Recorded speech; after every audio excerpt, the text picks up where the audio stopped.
Konnichiwa Mina. Today in this video, we're going to talk about Season 2 of Inuyasha. So, just like Season 1, it is blue. Oh, sorry. And hit that on the back, it shows what it has all in it and a brief overview of the season. And then you take the cover off. And then you open it up like this. So they all open the same. So it looks like this. Oh, sorry guys. Looks like that. Really, really pretty artwork on the CDs. I'm not gonna or DVDs. I'm sorry. These are not CDs. They're DVDs. And then it has a picture of Kagura, one of Naraku's incarnations, and she has her little feather that she flies on. Oh, and then over here we got Kanna, which is another one of Naraku's incarnations, and they're both sisters. Kagura and Kanna are sisters. Oh, and that's cool. And then we got a little picture of Naraku back there. That's pretty neat.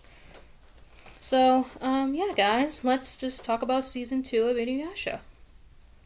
Basically, we meet an old guy named Totosai, and he was the guy that created Tetsaiga and Tenseiga, Inuyasha's sword and Sesshomaru's sword, which was forged by Inuyasha and Sesshomaru's father's fangs. So basically, their father ordered Inuyasha to have the Tetsaiga and Sesshomaru to have the Tenseiga, and Sesshomaru doesn't really understand that, like, cause he's like, why, Dad? Why'd you give my younger brother the more powerful sword, and I just get the sword that just heals? It's not an offensive sword. It's more of a healing sword. So Sesshomaru doesn't quite understand why. Well, we know why, Sesshomaru, because you're full demon. And the Tetsaiga is not allowed to be touched by pure demons like yourself. So that's why, Sesshomaru. But anyway, so I'm trying to think. Oh yeah. And then we meet an evil swordsmith named Kaijimbo. And he was the one that created is it Tokijin? I think it's Tokijin. Sesshomaru's sword that's more of an offensive sword that he uses to fight. I think it's Tokijin, I'm pretty sure. So yeah, so basically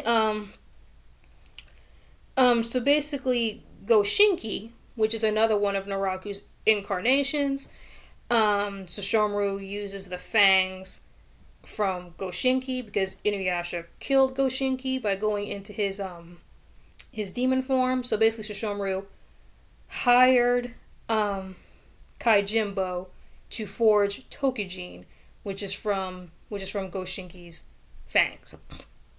And we know that not only the Tetsaiga is Inuyasha's sword, it is also what he uses, like the sword locks in his demon power, because Inuyasha does have a demonic side to him that unleashes that if the Tetsaiga were to ever be broken, or if it wasn't in its sheath, then Inuyasha would go rage mode, basically, as what happened to Goshinki.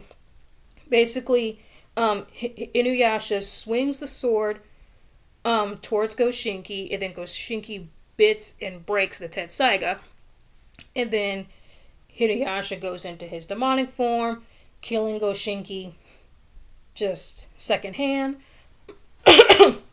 Sorry guys.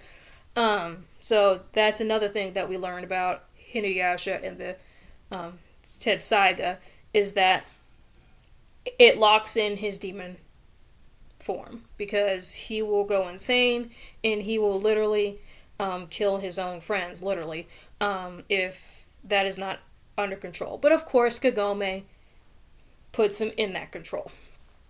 And one thing I forgot about Season 1 is that I forgot to say in Season 1 is that Kaede basically gave Inuyasha the beads of subjugation.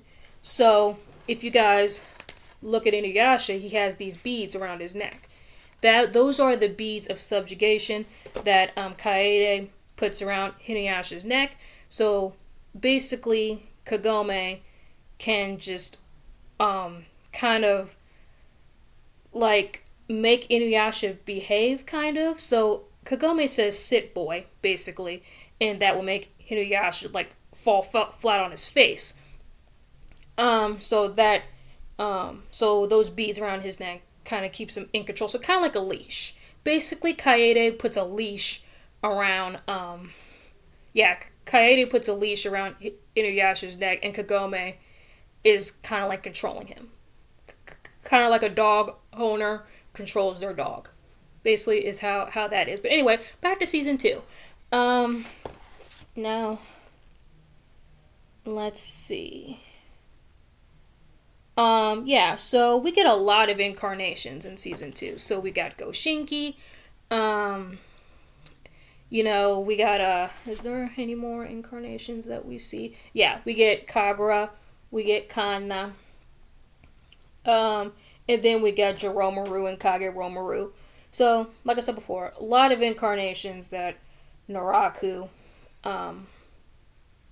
does. I mean, like, creates that he doesn't care about. Let me see. So Inuyasha learns a new technique called the backlash wave, which I will make a separate video about Inuyasha's techniques. Sorry guys, I'm just looking at the timer here. But anyway, so I will do a separate video about like the different techniques that Inuyasha can do with Tetsaiga. But yeah, Inuyasha learns a new technique. Yeah, so we meet Kagura, the Wind Sorceress, and then we meet Kanna of the Mirror. So basically, Kanna's mirror can like suck souls out of people's body, but there's only a certain amount of like souls that she could suck, or else the mirror would burst. And Kagura has like this fan that she uses, and she has like Dance of Blades, Dance of the Dragon. She has all these dance techniques.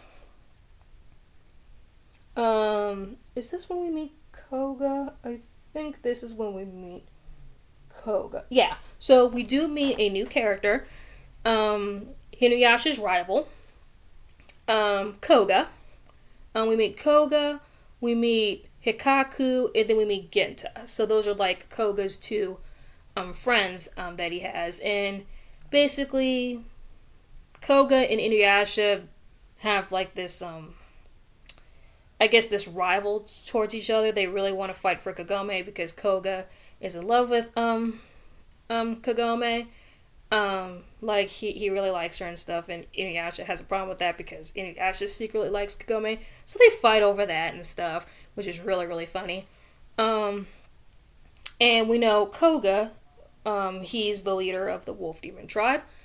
There's many different branches of the Wolf Demon tribe. Like I said before, I'll make a separate video of that too, about Koga's tribe, and because there's a lot of different tribes that do different things. But all you need to know is that Koga is the leader of the Wolf Demon tribe. He is part wolf and part demon, and Hikaku and Genta are his two friends. And we get the Birds of Paradise, and the Birds of Paradise just devours like wolf demons. That's their thing. So they're trying to defend themselves against the Birds of Paradise. And Koga's very strong. He's definitely very strong, especially with those Shikon jewel shards that he has. He has 2 Shikon jewel shards, one on each leg, and I think one on his right arm, I'm pretty sure. That one of the Birds of Paradise basically gouged the jewel shard out of his arm. So basically the majority of the series, he just rocks with 2 jewel shards, one on each leg. And he has a sword, but he has like a katana on his waist, but he doesn't really use it. He doesn't really use his katana all that much. He's more of like a like this kind of fighter. He's more of like using his arms and his legs. But spoiler alert, that does change, but I'm not going to get into that in this video. But let's just say that Koga likes to fight with his arms and legs. Not so much with weapons. That might be about it from what I can think of. We got Kohaku, Zango's younger brother. As you know, Zango and Kohaku kind of have a rocky relationship. Well, not necessarily a rocky relationship, but like Naraku is like controlling Kohaku and kind of puts Zango in this ultimatum. Basically, the life of Kohaku's life is in her hands, and that's really, really sad. You know, brothers and sisters just having, like it's rough. Like sad. Like Zango had a really, really rough childhood. You know, having her entire Demon Slayer family just slaughtered, and Kohaku is being manipulated by Naraku, and Naraku tries to mess with Zango mentally and puts her just in this ultimatum and stuff, and it's like that's just a really, really sad backstory. I can make a whole other video about Zango and Kohaku's relationship, but yeah, like it's crazy. But anyway, guys, that might be about it for the video. I don't want to make this video terribly long. So, to wrap the video up, I just want to say to you guys, thank you so much for liking, commenting, and subscribing. I already have 7 subscribers, which I think that is just really, really awesome, and I really appreciate that you guys really like my content. I got a, not a notification. I think it's called a notification. I don't know. But I got a notification from YouTube that, like, a lot of people really like my content, and I really do appreciate it, guys. I really do appreciate you commenting. I really do appreciate you subscribing and liking the videos, sharing it with your friends that are into anime like me and that are nerds like me. I just really, really appreciate it, guys. Keep liking, keep subscribing, keep commenting, keep spreading the word, because I really enjoy making videos a lot. It's just so much fun. So thank you guys for watching, commenting, and subscribing. It just means the world to me. But anyway, guys, that is the video. I hope you guys enjoy it. Yeah, guys, I will see you all next time. Mata ne!